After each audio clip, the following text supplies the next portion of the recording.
کہ مجھے حدیث سناؤ. حدیث سنانے لگے. فرمایا کاپی سے دیکھ کر سناؤ.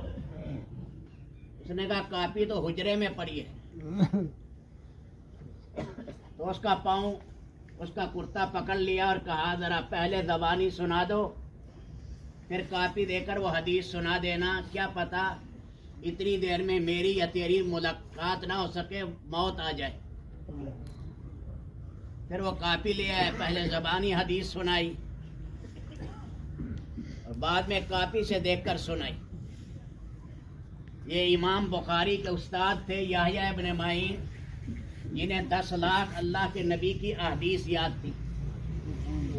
اور اللہ نے یہ انعام دیا تھا کہ جس تختے پر آقا نامدار صلی اللہ علیہ وسلم کو غسل دیا گیا تھا اسی پر اسے غسل دیا گیا.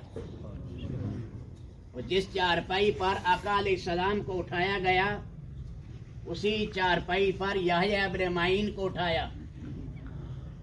جنت البقیع کے اندر داخل ہوئے, وہیں دفن آئے. تو زندگی کا کوئی پتہ نہیں ہے. بعد دفعہ بیمار ہیں, 10 سال سے بیمار پڑے ہیں.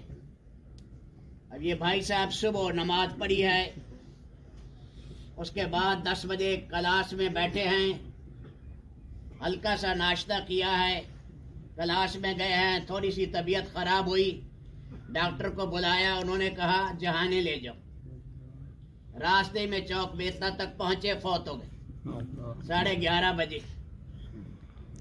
حدیث شریف میں جو جمعرات یا جمعہ کے دن فوت ہو اللہ قیامت تک اس سے عذاب اٹھا لیتا ہے. اور یہ صحیح حدیث ہے. جمعرات کی رات یا جمعہ کے دن فوت ہو, دفن جب بھی ہو, اعتبار فوت ہونے کا ہے. جو آدمی جمعرات کی رات یا جمعہ کے دن فوت ہو اللہ پاک اس سے, اور جو رمضان شریف میں فوت ہو اللہ پاک عذاب قبر اٹھا لیتے. ساری زندگی پڑھنے پڑھانے میں گزری ہے. جامعہ اشرفیہ لاہور سے دورہ حدیث کیا اور ماشاءاللہ یہ 54-55 سال کی زندگی اس قرآن کریم کی خدمت میں لگی ہے. بہترین مصری قاری تھے. کل بھی یہاں آئے ہیں میاں پور میں, صبح درسگاہ میں تھے, فجر کی نماز بھی پڑھی ہے, نماز بھی کوئی قضا نہیں ہوئی. اللہ کا انعام عظیم ہے. اور اللہ نے جمعے کے دن موت دی ہے. اللہ ہم سب کو آخرت کی تیاری کرنے والا بنائے اور ہم سب پر اللہ رحمت کی بارش فرمائے. وہ بڑا مہربان ہے, ماں باپ سے بھی زیادہ مہربان ہے. ابھی میں ساتھیوں کو واقعہ سنا رہا تھا. 4 فیض ہے, 5 فیض کے ساتھ وہاں ایک جانور کا واقعہ ہوا. بھینس ہے, سوئی ہے, اس کی کٹی ہوئی, بیمار تھی 4-5 دن کی. ڈاکٹر صاحب نے کہا یہ ٹیکہ لگا دو, اس کے اندر سے ملفیں نکل رہی ہیں, بیماری کی ٹھیک ہو جائے گی. وہ ٹیکہ لگایا, وہ بچہ مر گیا. بچی جو ہے بھینس کی مر گئی. بھینس آ کر کھڑی ہو گئی اور آنسو بہانے لگی. انہوں نے لکڑی کے ساتھ بھینس کو ہٹایا اور وہ مردہ جو ہے کٹی اس کو اٹھا کر لے گئے. بھینس ادھر ادھر بھاگی, 3-4 چکر لگا کے گری اور مر گئی. اولاد کے ساتھ کتنی محبت ہے. للہ ارحم بعبدہ من الام بابنہ. اللہ کی قسم رسول پاک فرما رہے ہیں اللہ اپنے بندے پر زیادہ مہربان ہے. جتنی ماں اپنے بیٹے پر مہربان ہے اس سے زیادہ اللہ مہربان ہے. انسان ہے, زندگی میں رہتے ہوئے کمی کوتاہی ہو جاتی ہے. یہی موقع ہے زبان کی کوئی لغزش ہو جاتی ہے. معصوم تو اللہ کے نبی ہیں جو گناہوں سے پاک ہیں. رشتہ دار ہیں یا غیر رشتہ دار, جو اونچا نیچا کلمہ ہو گیا ہو, سب بھائی اللہ کے لیے اس موقع پر معاف کر دیں. ان کے بڑے بھائی ماشاءاللہ قاری محمود صاحب ہیں, پھر قاری ولی اللہ ہیں, قاری ثناء اللہ ہیں. معاملات ہوتے ہیں, انسان دنیا میں رہتا ہے, کسی سے لیا کسی سے دیا. اس لیے وہ فرما رہے ہیں کوئی معاملہ ہو تو ہماری طرف رجوع کریں, انشاءاللہ دینے کا ہوگا دیں گے. دینے والے کا معاملہ بھی اللہ کے ساتھ ہے. اس لیے حضرت عبداللہ ابن عمر فرمایا کرتے تھے اپنی وصیت اپنے پاس لکھ کر رکھا کرو, موت کا کوئی پتہ نہیں ہے. کس سے کیا لینا ہے، کسے کیا دینا ہے. تو یہ موقع ہے اور یہ جنازہ ہے، مسلمان کے لیے آتے ہیں. سفارش ہے اللہ کی بارگاہ میں، اے اللہ سب اس کے ایمان کی شہادت دیتے ہیں، اے ہمارے مہربان اللہ معاف کر دے. بعض دفعہ جنازہ اتنا سعید ہوتا ہے کہ پڑھنے والوں کی بخشش، اور بعض دفعہ پڑھنے والے ایسے نیک ہوتے ہیں کہ وہ میت کی بخشش ہو جاتی ہے. اس پر ایک قرات کا ثواب ہے احد پہاڑ کے برابر، اور جو دفن میں شریک ہو 2 قرات کا ثواب ہے. یہ اللہ پاک نے رب العالمین نے یہ زندگی ہے ہمیں دی ہے. تو پاک نبی صلی اللہ علیہ وسلم نے فرمایا میں جا رہا ہوں اور 2 واعظ چھوڑ کے جا رہا ہوں، ایک بولنے والا ہے اور ایک خاموش ہے. خاموش واعظ موت ہے، بولنے والا قرآن کریم ہے. قرآن کریم سے بڑا کوئی واعظ نہیں. قرآن نے جتنا دنیا آخرت کو کھولا ہے کسی چیز کو نہیں کھولا. آخرت کی زندگی قرآن کریم نے کھولی. اور یہ اس واقع آتے ہیں، اس قسم کے جنازے ہمیں جھٹکا مارتے ہیں، انسان سنبھل جا.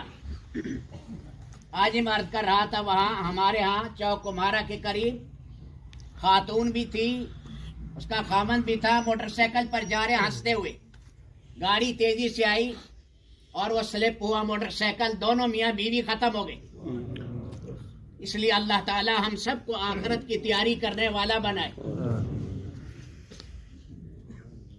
یہ جنازہ فرد کفایہ ہے اور اس میں 4 تکبیریں ہیں، اور اس کے اندر پہلی تکبیر کے بعد سبحانک اللہ پڑھتے ہیں.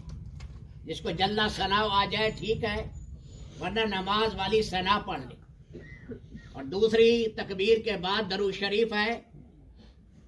سیاستہ میں 40 درود شریف آئے ہیں. سارے درودوں کا جو تاج ہے بڑا درود شریف اور درود ابراہیمی ہے جو ہم نماز میں پڑھتے ہیں. تیسری تکبیر کے بعد حاضر میت کی دعا ہے، اللہم اغفر لحینا و میتنا و شاہدنا و غائبنا. ہمارے جتنے زندہ ہیں، جتنے مردہ ہیں، جتنے حاضرین ہیں، چھوٹے ہیں بڑے ہیں، اے اللہ سب کو بخش دے. جو زندہ ہیں مسلمان انہیں بھی، اور جو مسلمان فوت ہو گئے انہیں بھی. اس حاضر میت کو بھی اے اللہ بخش دے. اللہم من احییتہ منا فاحیی علی الاسلام. اے پروردگار جب تک زندگی رکھنا اسلام پر اور ملت رسول اللہ پر رکھنا، اور جب موت دینا تو ہمارا خاتمہ کامل ایمان پر اللہ فرمانا. اور آگے پیچھے آدمی ایصال ثواب کرتا رہے.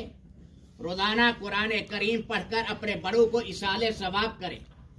جو 27 مرتبہ روزانہ اپنے ابا اور اماں کے لیے اور دنیا میں جتنے مسلمان مرد عورت ہیں ان کے لیے بخشش کی دعا کرے گا، فرمایا اللہ اس کو مستجاب و دعا بنائیں گے. اللہم اغفر لی ولوالدی وللمؤمنین والمؤمنات والمسلمین والمسلمات. تو یہ پڑھے. اللہ پاک قبرستان کی زیارت کرنا سنت ہے. ہر ہفتے میں یا 15واں دن آدمی آئے اور دیکھے کہ یہ تھے پہلے اس جہاں میں رہتے تھے، اور چند دنوں کے بعد ہم نے بھی موت کا یہ کڑوا گھونٹ پینا ہے اور ہمارے بھی جنازے کا اعلان ہو رہا ہوگا. خوش قسمت ہیں جس کے جنازے کا بھی اعلان ہو جائے، بعضوں کی لاشیں بھی نہیں ملتی. اگلے دن آیا ہے اخبار میں، آپ نے سنا ہوگا، پڑھا ہے، ایک میت ملی ہے اور اس کا کوئی وارث نہیں ملا. پولیس والوں نے بستی والوں سے پوچھا یہ میت ہے کوئی پتہ کہ نہیں پتہ. انہوں نے کہا اس کا جنازہ پڑھاؤ. تو انہوں نے کہا ہمارے پاس پیسے نہیں، یہ غریبوں کی بستی ہے. تو چندہ کر کے کفن لیا اور کفن لے کر اس کا جنازہ پڑھا. 8 دن کے بعد پتہ لگا یہ سرگودا کا مالدار آدمی تھا، 15 مربع زمین تھی. دشمنوں نے اسے قتل کر دیا اور اس کی لاش نہر میں ڈال دی. یہ بھی پتہ نہیں تھا کہ اس کے لیے اپنا کفن بھی ہوگا یا نہیں. آج چندے کا کفن اس کو ڈالا جا رہا ہے.